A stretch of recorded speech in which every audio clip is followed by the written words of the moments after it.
And you. Hey guys. Hey, how are you, man? I'm good. How are you? Fancy seeing you here, I man. know, right? You wouldn't think we come together, right? Nah, yeah. I met you outside, man. What do you mean? Yeah, Um, all right, let's slightly different today, guys. You're probably looking like, where's their guests? Where's the guest? So what we decided to do, as I think I was saying, is that we had a cancellation for our guest DJ. If we had a boo jingle, I would play that right now. But we don't. So I'm just going to say boo. You know who you are, but it's all right. They've rearranged. So, but when things like that happen, which we had in season one, we didn't really know how to deal with it. But this time we kind of wanted to deal with it in a positive way. So here we are on our cancellation show. And I think we just talk to you guys about how we started this and why we started this. Why, for you, why did we move from Mad Mix Monday over to the podcast? What was it for you? I mean, I'd say we was kind of already doing it, but like a mini version. Yeah.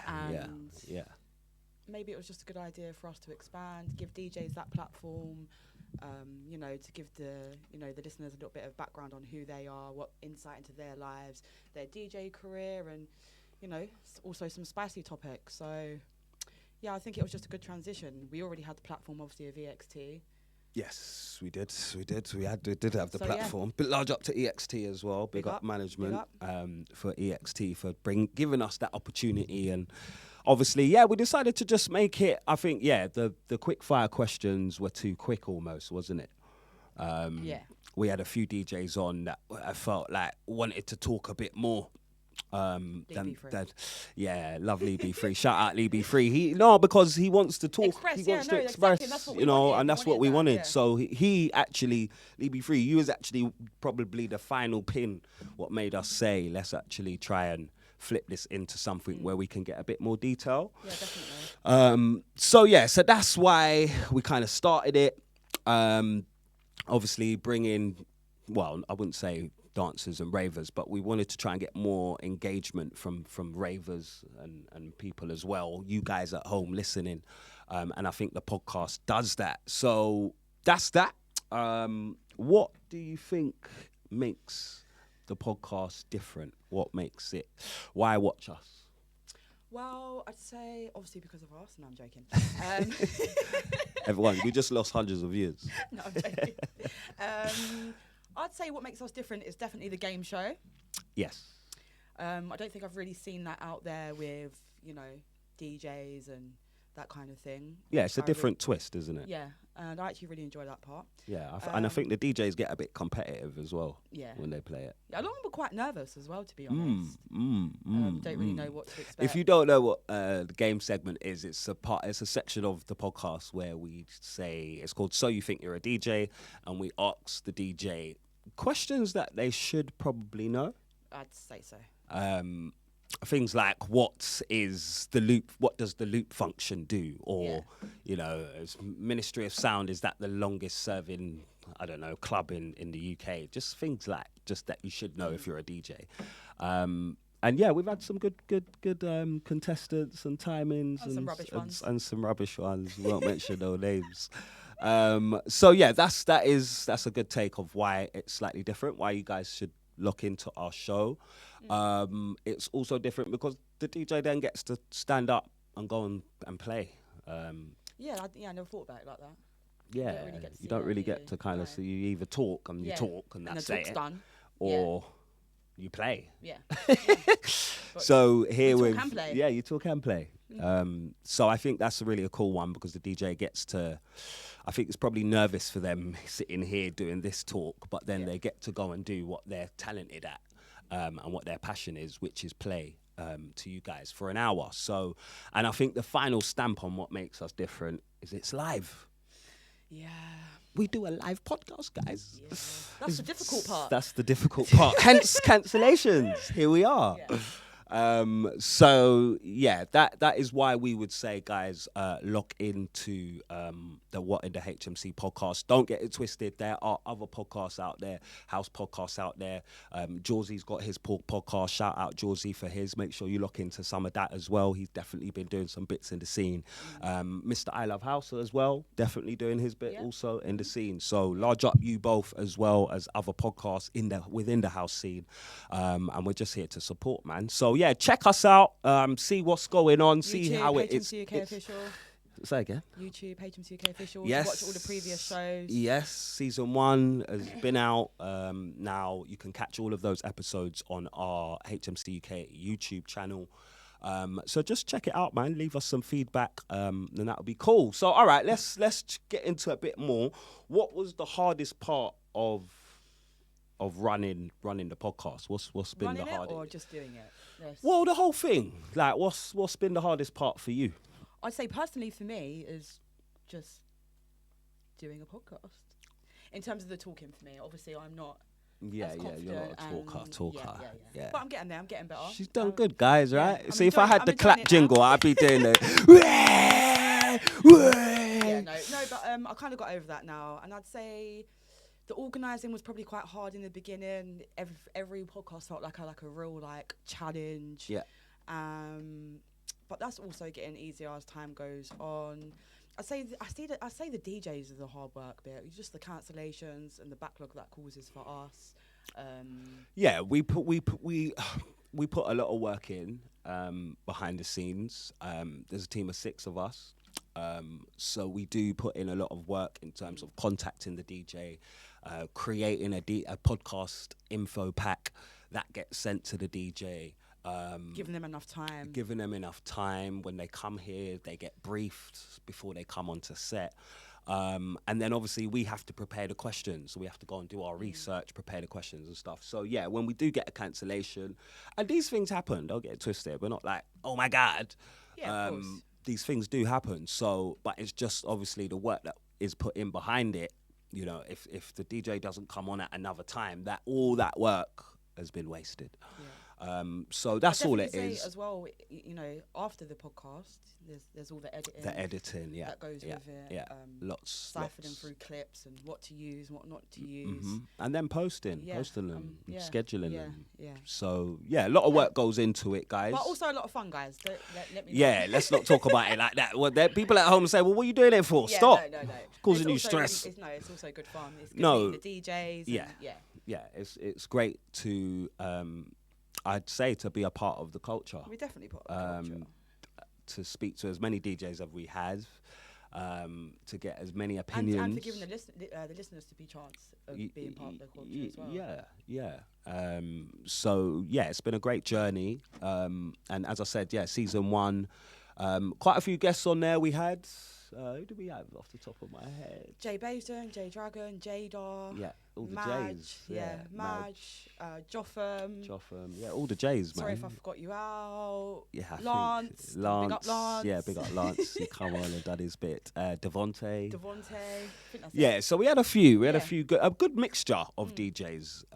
So, and season 2's also about that.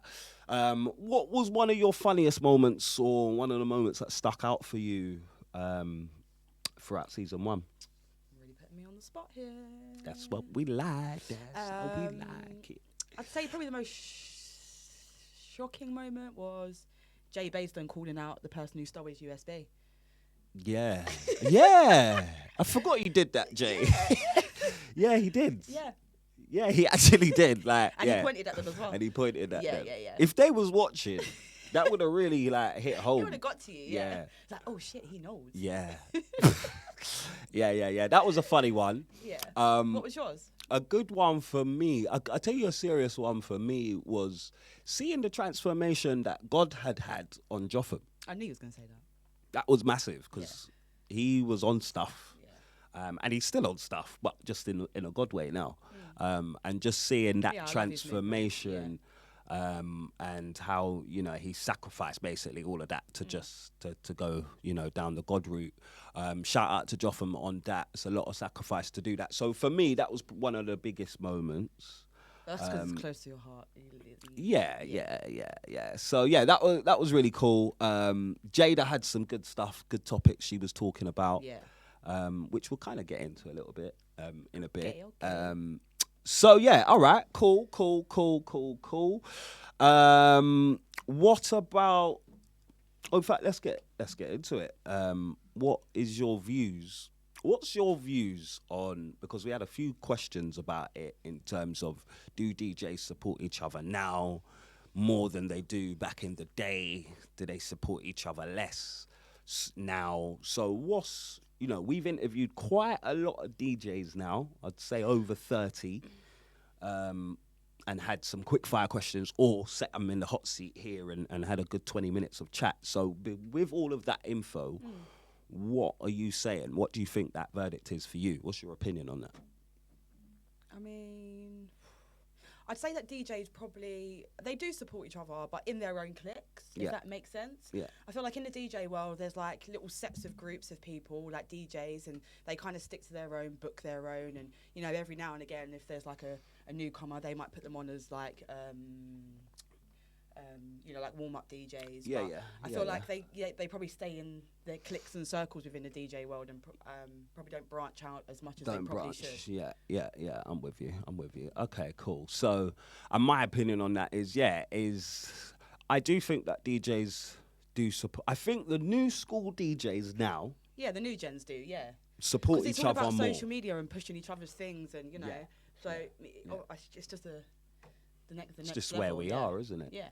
I do think they do. But you should all support each other more. Just saying.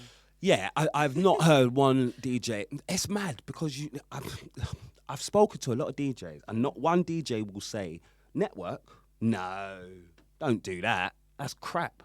No, of course not. But then if they all network, then why aren't they all friends? Yeah, well, it's just competition, I guess, and To me, that's. I'm not a DJ. I don't know how it works in that world. But I don't know, but it really is a world. It really is a world. Yeah, definitely. All right. Don't want to piss anyone off. So Yeah. All right, cool. I'm going to talk about another subject quickly, which is who would you like to see collab together? What you've been to enough raves. Yeah, you've been to enough raves. Who do you think yeah, go on. You go.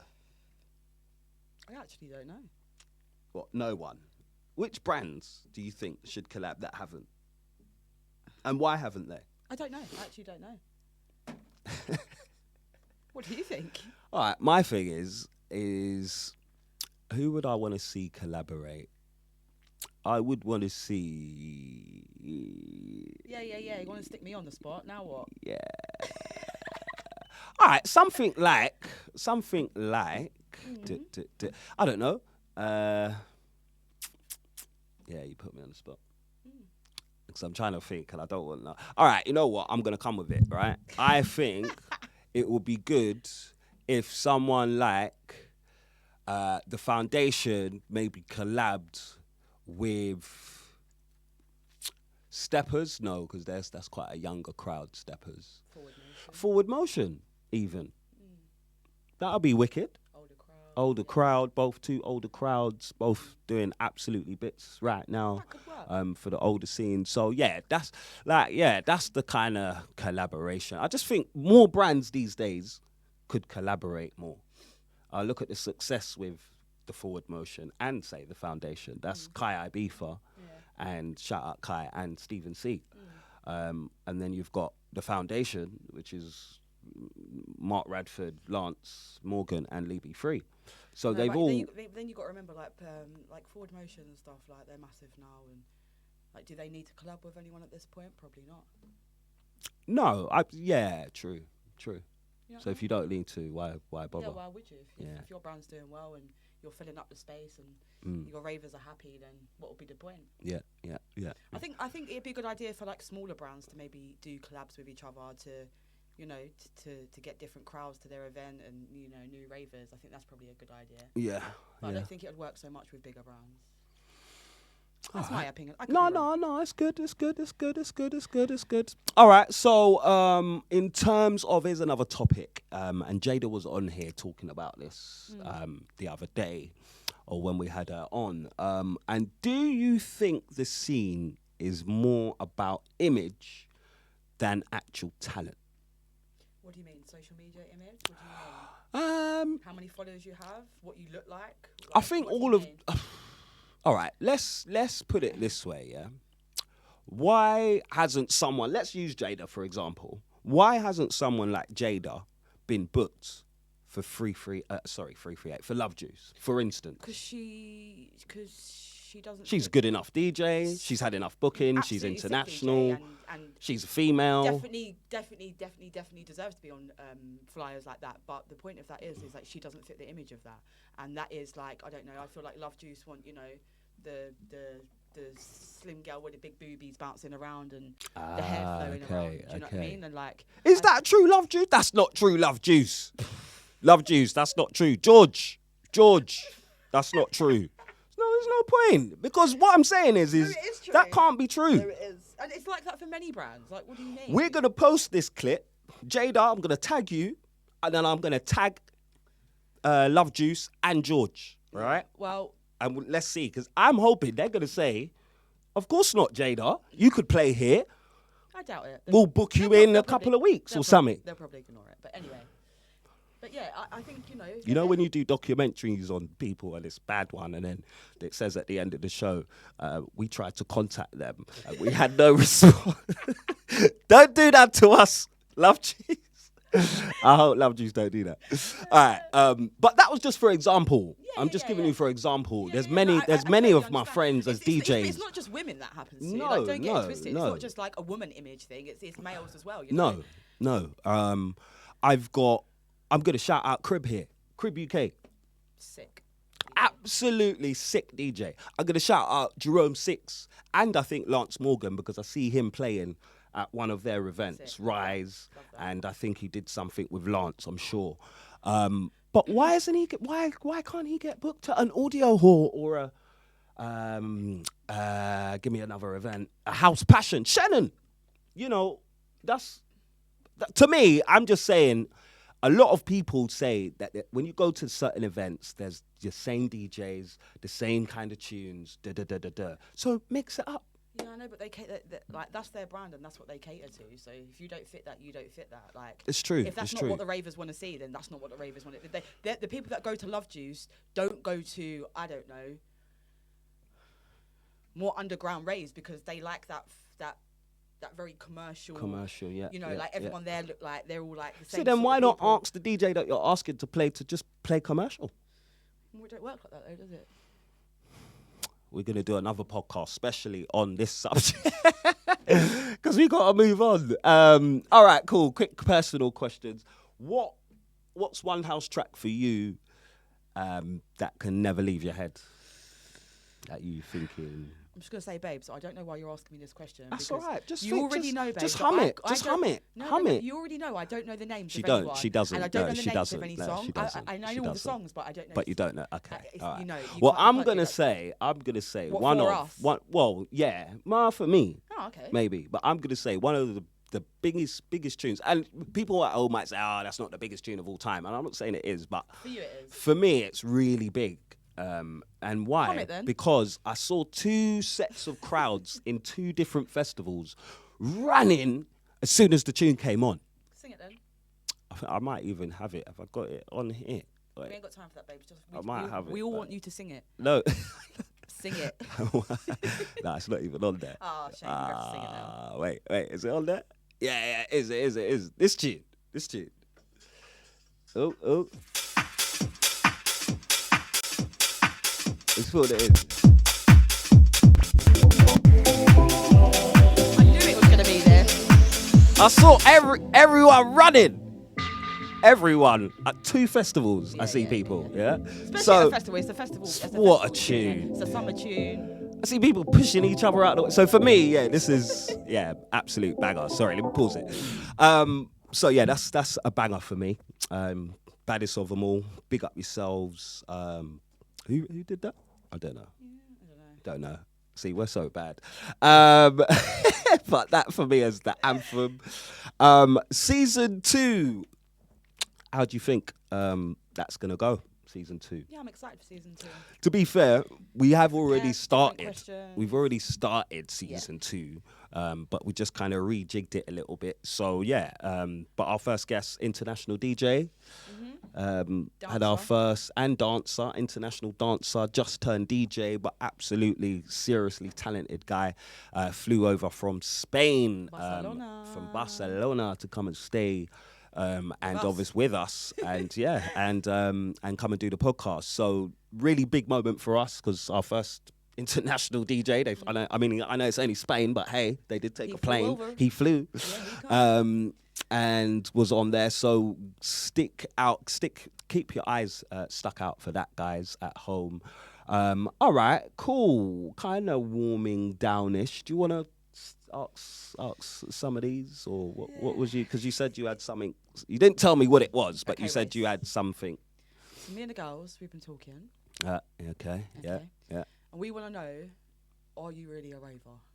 What? So this is the spin-off from So You Think You're a DJ. Okay. Yeah. All right. Are you really a raver? All right. Yeah, I'd like to think I am. Well, I am-ish. You are. I'm a dad now. All right, Still be a raver go. and a Yeah, I dad. can still be a raver and a dad, yeah. Okay, cool. So, first of all, what actually makes you a certified raver in your eyes? Is there a starter That's a pack? good question. What's the starter pack raver, level 1? All right. To be a certified raver, I'd say you would have had to have raved for a minimum of at least 5 years. Wow. Like, you can't be saying, I'm certified, and you've been raving 2 years and you stopped. Like, so Okay. you got to be a raving You for got to be at seasoned least, for a while. Yeah, seasoned 5-year raver. You have to have probably been to some iconic events. And what I mean by that Like what? Like print work? is your print works, your where it just got closed down. Bring back beams. That is print works. Oh yeah, Beams. No, I'm not saying Beams. I'm saying Printworks. Where was it that had the old shopping centre and it? They changed Tobacco it Docks? to Tobacco Docks. Absolutely massive. I'm Like so you sad had, about that, you yeah. had to have been there. Tunnels, House of Silk. These kind of So events. basically, you've got to be about 32, 33, 34 right now to be a certified. Because all of them were years ago. Yeah, I'm maybe talking about my generation. Like I don't know, because yeah, and you have to have been to Ibiza. Yeah. I think most 17-year-olds have been to Ibiza now, though, babes, let's be honest. And what else? And Got to be able to dance, mate. I'm sorry. well, some people just don't like dancing. Even though I like to dance, I don't think to be a certified raver you have to dance. I don't What? think that. No, I don't What, think you're going to that. go to the club and stand on the sidelines still? No. And you've been raving for But 5 what if years you now, can't you're still in 1-2 the step? club? What if you can't? Everyone can 1-2 step. What? So when you walk in a rave, you see everyone 1-2 stepping. No, but you that don't. means they're not all ravers, really. Oh, it's a debate. What do you think? If you're a certified raver, should you know how to dance? I want to know your Come on. answers. All right, next. You got any more? Yeah, I've got some more. Which club has been open the longest? Ministry of Sound? Wow, how am I meant to know this? Go on, Ministry of or Sound. E1. Come on, this is easy. Oh, that's easy. Ministry of Sound. Alright, well, I was hoping you'd get that one. Yeah, 'cause otherwise yeah, it was, yeah. worrying. Yeah.